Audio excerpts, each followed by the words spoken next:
പിതാവിൻ്റെയും പുത്രൻ്റെയും പരിശുദ്ധാത്മാവിൻ്റെയും നാമത്തിൽ ആമേൻ. എൻ്റെ പ്രിയപ്പെട്ടവർ, ഇന്ന് ജൂൺ 25 വ്യാഴാഴ്ച. അമ്മേ പരിശുദ്ധ അമ്മേ, അമ്മേ പരിശുദ്ധമേ, ദൈവമാതാവേ, കൃപാസനത്തിലൂടെ ഞങ്ങൾക്കും ഞങ്ങളുടെ ദേശത്തിനും അമ്മ മധ്യസ്ഥം തേടി തന്ന എല്ലാ അനുഗ്രഹങ്ങൾക്കും കൃപകൾക്കും ഞങ്ങളിപ്പോൾ ഹൃദയം നിറഞ്ഞ നന്ദി പറയുന്നു. അമ്മേ പരിശുദ്ധമേ, ദൈവമാതാവേ, 2004 ഡിസംബർ 7 ഉച്ചകഴിഞ്ഞ് 2:30 കൃപാസനത്തിൽ സംഭവിച്ച അമ്മയുടെ പ്രത്യക്ഷപ്പെടലിനെ കുറിച്ച് തിരുസഭയ്ക്ക് സമർപ്പിച്ചിരിക്കുന്ന പഠനരേഖകളുടെ സഭാത്മകമായ പഠനം ആരംഭിക്കുവാൻ ഞങ്ങൾ പ്രാർത്ഥിക്കുന്നു. അമ്മേ പരിശുദ്ധമേ, ഭൂസ്വർലോകങ്ങളുടെ രാജ്ഞിയായ അങ്ങേയ്ക്ക് ഭൗമസംരക്ഷണത്തിനായി പ്രപഞ്ചപ്രകൃതിയെ തന്നെ തിരുസഭ പ്രതിഷ്ഠിക്കുവാൻ ഈ പ്രത്യക്ഷീകരണം വഴി ഇടയാക്കണമേ. പരിശുദ്ധമേ, ജപമാല മാതാവേ, സകല കൃപാസനം പ്രാർത്ഥനയോടും ചേർത്ത് ഞങ്ങളിപ്പോൾ പ്രാർത്ഥിക്കുന്ന ഈ കുടുംബത്തിന്റെ പ്രത്യേക നിയോഗം മക്കളെ.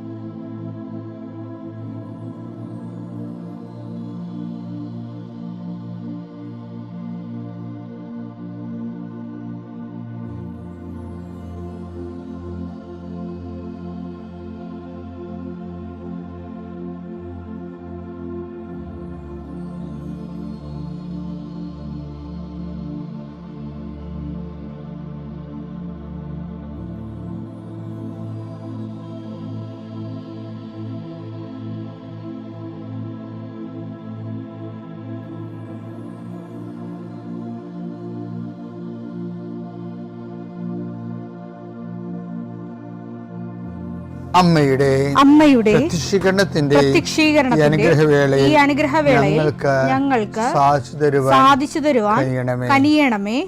ആമേൻ. വിശ്വാസ പ്രമാണം. സർവശക്തനായ പിതാവും ആകാശത്തിന്റെയും ഭൂമിയുടെയും സൃഷ്ടാവുമായ ദൈവത്തിൽ ഞാൻ വിശ്വസിക്കുന്നു. അവിടുത്തെ ഏകപുത്രനും ഞങ്ങളുടെ കർത്താവുമായ ഈശോ മിശിഹായിലും ഞാൻ വിശ്വസിക്കുന്നു.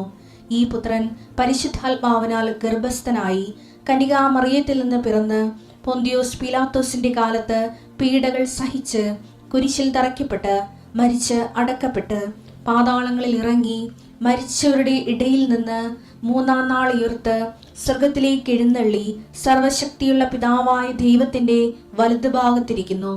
അവിടെ നിന്ന് ജീവിക്കുന്നവരെയും മരിച്ചവരെയും വിധിക്കുവാൻ വരുമെന്നും ഞാൻ വിശ്വസിക്കുന്നു. പരിശുദ്ധാത്മാവിലും ഞാൻ വിശ്വസിക്കുന്നു. വിശുദ്ധ കത്തോലിക്കാ സഭയിലും പുണ്യവാന്മാരുടെ ഐക്യത്തിലും പാപങ്ങളുടെ മോചനത്തിലും ശരീരത്തിന്റെ ഉയർപ്പിലും നിത്യമായ ജീവിതത്തിലും ഞാൻ വിശ്വസിക്കുന്നു. ആമേൻ. സ്വർഗ്ഗസ്ഥനായ ഞങ്ങളുടെ പിതാവേ, അങ്ങയുടെ നാമം പൂജിതമാകണമേ. അങ്ങയുടെ രാജ്യം വരണമേ. അങ്ങയുടെ തിരുമനസ് സ്വർഗത്തിലെ പോലെ ഭൂമിയിലുമാകണമേ. അന്നു വേണ്ടുന്ന ആഹാരം ഇന്ന് ഞങ്ങൾക്ക് തരണമേ. ഞങ്ങളോട് തെറ്റ് ചെയ്യുന്നവരോട് ഞങ്ങൾ ക്ഷമിക്കുന്നത് പോലെ ഞങ്ങളുടെ തെറ്റുകൾ ഞങ്ങളോടും ക്ഷമിക്കണമേ. ഞങ്ങളെ പ്രലോഭനത്തിൽ ഉൾപ്പെടുത്തരുതേ, തിന്മയിൽ ഞങ്ങൾ രക്ഷിക്കണമേ. ആമേൻ. നന്മ നിറഞ്ഞ മറിയമേ, സ്വസ്തി. കർത്താവ് അങ്ങയുടെ കൂടെ സ്ത്രീകളിൽ അങ്ങ് അനുഗ്രഹിക്കപ്പെട്ടവളാകുന്നു. അങ്ങയുടെ ഉദരത്തിൻ ഫലമായി ഈശോ അനുഗ്രഹിക്കപ്പെട്ടവനാകുന്നു. പരിശുദ്ധ മറിയമേ, തമ്പുരാന്റെ അമ്മേ, പാപികളായ ഞങ്ങൾക്ക് വേണ്ടി ഇപ്പോഴും ഞങ്ങളുടെ മരണസമയത്തും തമ്പുരാനോട് അപേക്ഷിക്കണമേ. ആമേൻ. നാളത്തെ പ്രാർത്ഥനയ്ക്ക് നിങ്ങൾ എവിടെയാണ് പ്രാർത്ഥന ആവശ്യമുള്ളത് അവിടെ പോയി നിൽക്കണം. ചിലപ്പോൾ വീടിൻ്റെ അടിത്തറ ചെയ്തിട്ട് ഒന്നുമാകാത്ത അവസ്ഥയായിരിക്കും. ചിലപ്പോൾ വീടിൻ്റെ സ്ഥലം ഉണ്ടാകും, വീട് പണിയാൻ തുടങ്ങിയിട്ടില്ല, അല്ലെങ്കിൽ കെട്ടിടങ്ങളായിരിക്കും. ചിലപ്പോൾ നിങ്ങളുടെ ജീവിതമാർഗത്തിന് പറ്റിയ കടകളാവലായിരിക്കും, ചിലപ്പോൾ കന്നുകാലിത്തൊഴുത്തായിരിക്കും. ഇപ്പോൾ എവിടെയാണ് നിങ്ങൾക്ക് പ്രാർത്ഥന ആവശ്യമുള്ളത് അവിടെ നിങ്ങളുണ്ടാവണം. പിന്നെ നാളത്തെ പ്രാർത്ഥനയ്ക്ക് നിങ്ങളുടെ രേഖകളെല്ലാം കയ്യിലെടുക്കും. നമ്മളിങ്ങനെ ആഴ്ചയിൽ ഒരു വട്ടമാണ് ഇങ്ങനെ ചെയ്യണത്.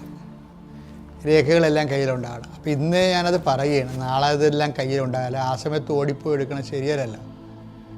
അപ്പോൾ രേഖകളെന്ന് പറയുമ്പോൾ ഇപ്പോൾ അഡ്മിഷൻ നടക്കുന്ന സമയമല്ലേ, പല ആൾക്കാരും അഡ്മിഷന് വേണ്ടി പ്രാർത്ഥിക്കുന്ന സമയമാണ്. ചിലർ വിദേശ യാത്ര ഉള്ളവരുണ്ട്, ചിലർ ഇൻ്റർവ്യൂ ഉള്ളവർ, VFSൻ്റെ ഇൻ്റർവ്യൂ ഉള്ളവരുണ്ട്. ഇപ്പം ചില ആശുപത്രി പോകാൻ പോകേണ്ട ആൾക്കാരുണ്ട്. അപ്പോൾ ആശുപത്രി ചീട്ട് കയ്യിലുണ്ടാകണം. ചിലപ്പോൾ കീമോയോ അതുപോലെയൊക്കെയുള്ള കാര്യങ്ങളില്ലേ, അതൊക്കെ പോകാൻ നേരത്ത് നമുക്ക് ഒരു ദൈവത്തിന് സമർപ്പിച്ച് കഴിഞ്ഞാൽ നമ്മുടെ റിസ്ക് എല്ലാം തീർന്നില്ലേ. പിന്നെ നമ്മൾ ദൈവത്തിൽ ആശ്രയിച്ചാൽ പിന്നെ നമ്മളുടെ റിസ്ക് തീർന്ന് ദൈവം അത് വേണ്ട പോലെ എല്ലാ കാര്യങ്ങളെക്കുറിച്ചും നമ്മളെക്കാളും ഷാർപ്പ് ഷൂട്ടായിട്ട് എന്ത് ചെയ്യണമെന്നതിനെക്കുറിച്ച് കർത്താവിന് പദ്ധതിയുണ്ട്. കൃപാസനത്തിൻ്റെ പ്രാർത്ഥന എന്ന് പറയുമ്പോൾ അത് അച്ഛൻ്റെ ഒരു പ്രാർത്ഥന അല്ലത്. അത് കൃപാസനം ആൾക്കാരെ ജീവനോടെ പ്രത്യക്ഷപ്പെട്ട് ദുരന്തം ഉണ്ടാകാൻ പോണ പ്രാർത്ഥിക്കണമെന്ന് ആവശ്യപ്പെട്ട സ്വർഗം പ്രാർത്ഥിക്കണമെന്ന് ആവശ്യപ്പെടാൻ വേണ്ടി പ്രത്യക്ഷപ്പെട്ട സ്ഥലമാണ്. അവിടെ നിന്ന് കിട്ടുന്ന പ്രാർത്ഥന എന്ന് പറയുമ്പോൾ എൻ്റെ മക്കൾക്കത് ഉതകും. ഞങ്ങളൊക്കെ ബോധപൂർവം വളരെ അറിഞ്ഞുകൊണ്ടാണ് ഇത് പ്രാർത്ഥിക്കുന്നത്. ഞാൻ പോലും ആൾക്കാരെ പ്രാർത്ഥിക്കണത് എങ്ങനെയാണ് പ്രാർത്ഥിക്കുന്നത്? വാരിക്കെട്ടി പ്രാർത്ഥിക്കത്തില്ല. ജസ്റ്റ് ആ വിഷയം ദൈവസത്തയിൽപ്പെടുത്തും, അത്രയേ ഉള്ളൂ. എന്താ കാര്യം? ഇത്രയും 10-21 ലക്ഷം മനുഷ്യരെ ഈ 30-35 കൊല്ലമായിട്ട് പ്രാർത്ഥിക്കണമല്ലേ. കൂടാതെ മാതാവ് ജീവനോട് 2 പ്രാവശ്യം പ്രത്യക്ഷപ്പെട്ട ഇടത്തിൽ നിന്ന് നമ്മൾക്ക് അങ്ങനെ വാരിക്കെട്ടി പ്രാർത്ഥിക്കേണ്ട കാര്യമില്ല. കർത്താവ് ഈ ശുശ്രൂഷ കേന്ദ്രം യോഗ്യമായിട്ട് കണ്ടതുകൊണ്ടാണല്ലോ അമ്മ മാതാവ് ഈ സന്ദേശം കൈമാറിയത്. അപ്പോൾ അവിടെ ആശ്രയിക്കുന്ന സത്യസന്ധമായിട്ട് ആശ്രയിക്കുന്നവർക്കെല്ലാം സെക്കൻഡുകൾക്കുള്ളിൽ ദൈവതീരുമാനം ഉണ്ടാകും. അതുകൊണ്ട് ഞാൻ നിങ്ങളോട് അലറിയൊക്കെ നിങ്ങളോട് മോശമായിട്ട് സംസാരിക്കത്തില്ല, റഫായിട്ട്. എൻ്റെ കാര്യം നിങ്ങൾക്ക് കാര്യങ്ങൾ അറിയാൻ പാടില്ലാത്തത് കൊണ്ടും ദൈവതിരുസന്നിധി പൊട്ടങ്ങളെ അഭിനയിക്കുന്നത് കൊണ്ടുമാണ് ഞാൻ ചൂടാകണത്.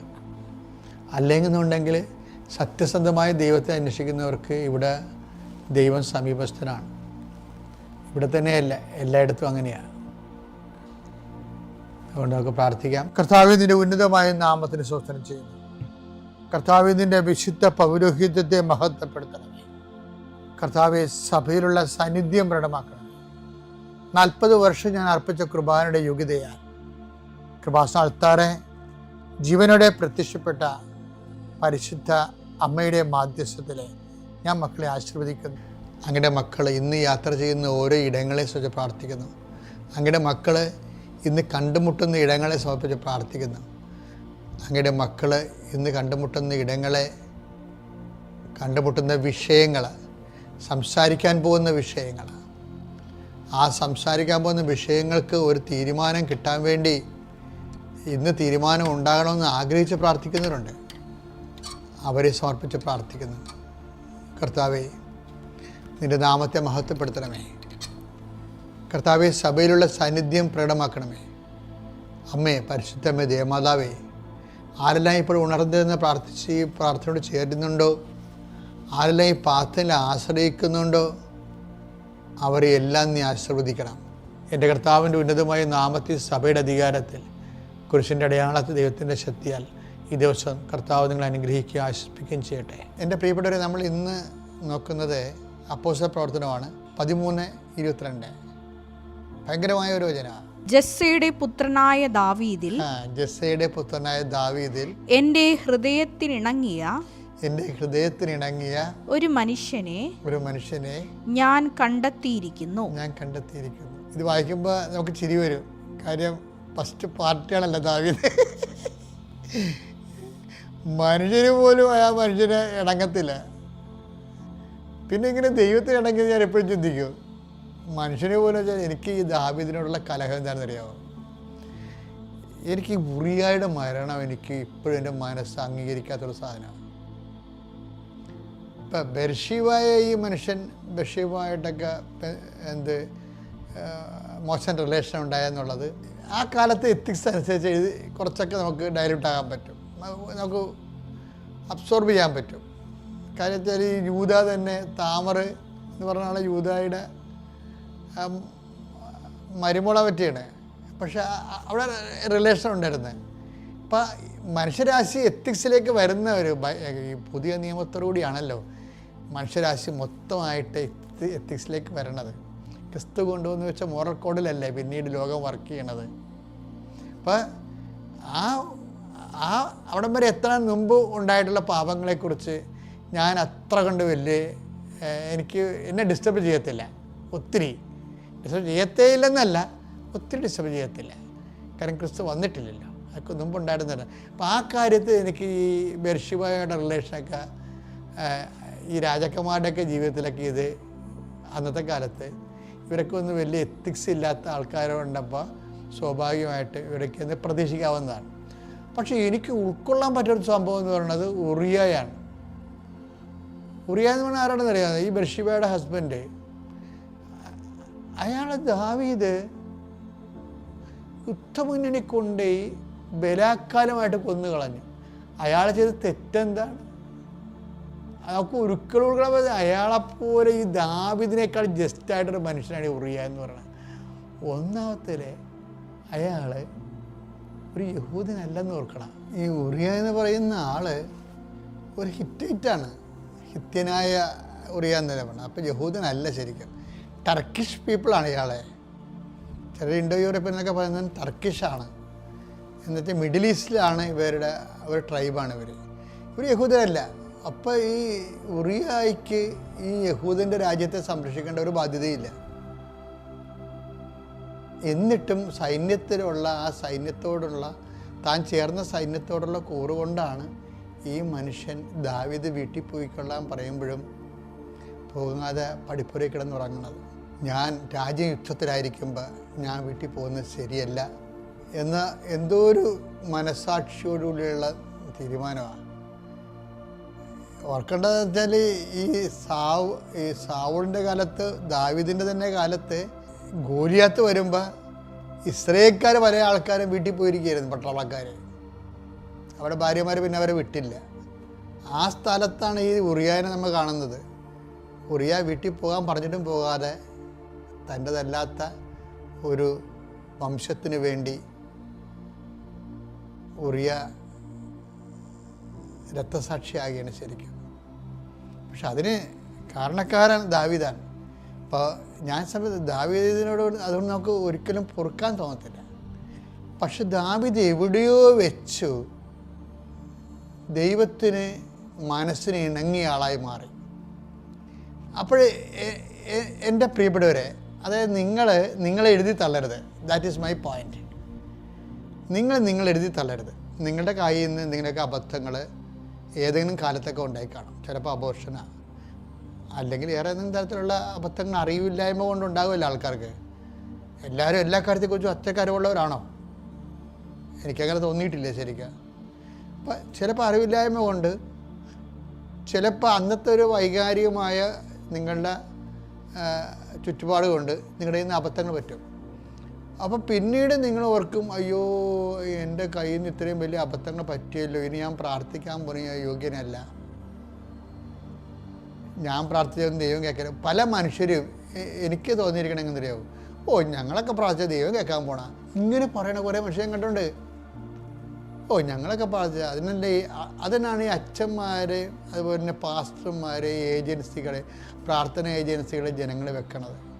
ജനങ്ങളുടെ ശരിക്കും പറഞ്ഞു കഴിഞ്ഞാൽ അവരുടെ കോൺഫിഡൻസ് കുറവാണ് അങ്ങനെ ചെയ്യണത്. എന്ന് പറഞ്ഞാൽ മധ്യസ്ഥ പ്രാർത്ഥന വേണ്ടെന്നൊന്നുമല്ല ഞാൻ പറയണത്. ഞാൻ പറയുന്നത് എൻ്റെ മക്കൾ സ്വയമായിട്ട് ബലം പ്രാപിക്കണം എന്നാണ് എൻ്റെ അഭിപ്രായം. കാര്യം ദൈവത്തിൻ്റെ തിരുസന്നിധിയിൽ നീ എത്ര കൊള്ളരുതാത്തവനാണെന്ന് നീ അസസ് ചെയ്താലും ദൈവം അസസ് ചെയ്യാത്തടത്തോളം കാലം നീ എന്തിനാണ് നിന്നെ വിധിക്കണത്? ദാവീദ് ഇത്രയും കുഴപ്പങ്ങൾ കാണിച്ചിട്ട് ദാവീദ് പറയണത്, എൻ്റെ ജെസ്സയുടെ മക്കളിൽ ദാവീദ് എൻ്റെ മനസ്സിന് ഇണങ്ങിയ ആളായിരുന്നു. അതിനൊരു കാര്യമുണ്ട്, ദാവീദിനും അതിൻ്റെ ഒരു പങ്കുണ്ട്. എന്നുവെച്ചാൽ ഈ മനുഷ്യൻ ആരും പറയാത്തൊരു കാര്യം ദൈവത്തോട് പറഞ്ഞു. ഇവൻ ഇത് പാപം ചെയ്തു കഴിഞ്ഞപ്പോഴേ അവൻ ദൈവത്തോട് പറഞ്ഞത്, എനിക്ക് എന്നോട് തന്നെ പൊറുക്കാൻ പറ്റണില്ല, എനിക്ക് നിന്നെ മിസ് ചെയ്യണമെന്ന് പറഞ്ഞു. അതാണ് ഒരു വിഷയമായി പോയത്.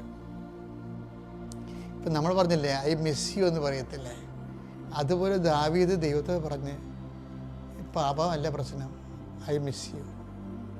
അതാണ് ഇവിടുത്തെ ഏറ്റവും വലിയ പ്രാർത്ഥന എന്ന് പറയുന്നത്. എൻ്റെ പാപത്തെക്കുറിച്ചല്ല ഞാൻ ചിന്തിക്കുന്നത്, ആ പാപത്തിൻ്റെ വിഷയങ്ങൾ കാരണം ഐ മിസ് യു.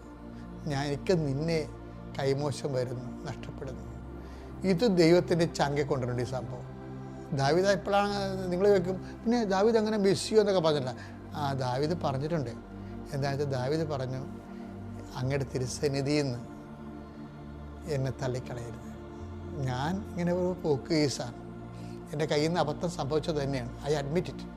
പക്ഷേ നിൻ്റെ തിരുസന്നിധിയിൽ നിന്ന് എന്നെ തള്ളിയ ഞാൻ പിന്നെ ഇല്ല.